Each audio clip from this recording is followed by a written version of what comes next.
primeiro jogo, né? Um jogo contra um adversário que a gente tinha avaliado, que é um time que joga, que busca jogar, coloca a bola no chão e busca combinações por dentro, e a gente conseguiu neutralizar bem e construir o nosso resultado de uma forma segura. Depois, a parte final é um contexto de jogo, mas que a gente teve uma grande atuação, uma atuação de uma equipe ganhando corpo, enfim, sintonia de jogo e que criou muito boas situações para definir bem um jogo.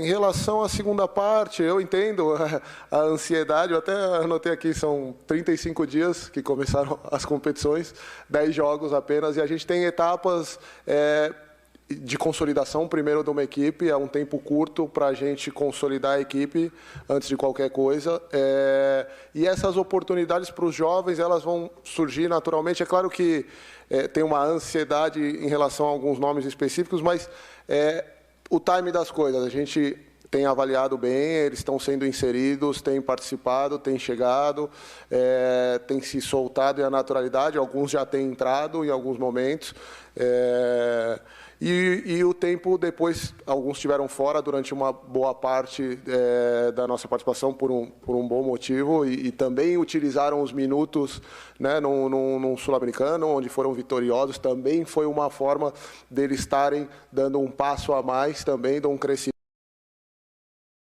e a gente está ajustando um time e, ao mesmo tempo, buscando oportunizar, e as coisas vão acontecer naturalmente. Fernando, boa noite. Marco Belo, Rádio Transamérica. Você falou em definição de equipe, acho que tem até a ver com a pergunta que eu iria fazer. Como você teve o jogo do Palmeiras e o próximo jogo é contra o Santos na Vila, né? Clássico, 2 clássicos, eu acho que grande parte das pessoas, eu inclusive, pensou que você fosse mudar algumas posições, poupar alguns jogadores na partida de hoje. E você repetiu a escalação da partida contra o Palmeiras. Queria saber como é que é esse seu planejamento para que não haja lesões, você repetindo sempre a equipe. Obrigado. Boa noite, Belo.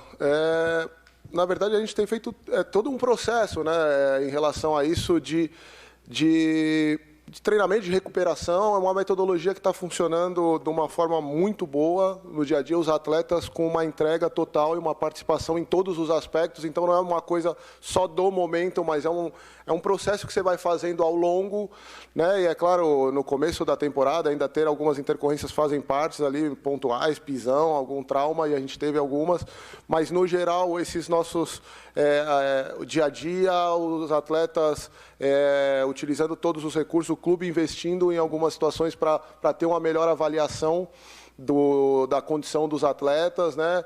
E a gente tem buscado, através disso, potencializar e analisar os casos e entender o momento que o atleta está com alguma possibilidade maior de risco. A gente é precavido em relação a isso, mas no momento que não, tomamos as decisões da área técnica, enfim, em cima da nossa ideia. E a ideia era de buscar o máximo possível repetir a equipe para... Fizemos um grande jogo, ao meu ver, contra um grande adversário, um bom jogo, e queríamos repetir a equipe para consolidar um momento, e vimos essas condições por todo o envolvimento e recuperação dos atletas, e demos essa sequência para esse jogo de hoje. Lázaro, boa noite. Luan Siqueira, Rádio Craque Neto. Me permita ser chato, né? Porque às vezes uma vitória de 3-0 é estranho a gente perguntar da parte defensiva. Mas foram 23 finalizações do Mirassol em casa. A parte defensiva, o sistema defensivo do Corinthians, é o seu principal desafio nesse começo de temporada, ainda com ajustes e tudo mais? Boa noite, Luan. Na verdade, assim, novamente, eu já falei em um outro momento sobre isso. Até fui checar ali, porque imaginava um número alto Foram 17 finalizações de fora da área e muitas delas... Então, é um número, e as nossas finalizações, ao contrário. Se você assistir todas as nossas finalizações, praticamente todas foram chances de gol. Bola do Roger, bola do Yuri, cruzamento para o Roger. Então, é um número frio que não quer dizer muito. Tem um contexto de jogo também, que depois é uma parte final de um time que é um bom time, que joga, mas que depois começou a finalizar, e aí aumenta o número. A gente não pode descontextualizar nunca, para mim, isso, porque aí você escolhe o número e assim, você interpreta o número da forma que quiser e eu interpreto da minha. Vejo que defensivamente estivemos bem durante o jogo, consistente. Eles não conseguiram entrar, poucas finalizações dentro da área, teve o pênalti, claro, a oportunidade maior. Poderíamos ter definido já o jogo no começo do segundo tempo, com 1, 2 oportunidades claríssimas. Aí você não faz, e um lance casual gera um pênalti, de repente pode colocar de volta um adversário no jogo, e novamente, né, o Cássio também, e muitos atletas com contribuições desse nível. Mas eu não vejo dessa forma. Eu vejo que a defesa foi consistente e tem sido cada vez mais consistente. Número de finalizações, mas eu me apego mais às chances reais de gol do que o número de finalização. E nós tivemos muito mais, ao meu ver. Lázaro, boa noite. Rafael Esgrilles, Energia 97. Ainda vou no âmbito da definição da equipe no começo de temporada, né? O torcedor no ano passado estava acostumado com o Fausto Vera e do Queiroz, né? No início dessa pontada ofensiva da equipe do Corinthians, e agora tem o Rony e tem também o Juliano. Queria que você falasse, o Fausto Vera perdeu mesmo essa posição para o Rony, ou é mais na questão voltar de lesão, teve uma lesão séria na primeira partida contra o RB Bragantino, e se o Juliano ganhou a vaga mesmo do Queiroz, ou você ainda pensa o do Queiroz como titular, como esse segundo jogador de marcação? Opa, boa noite.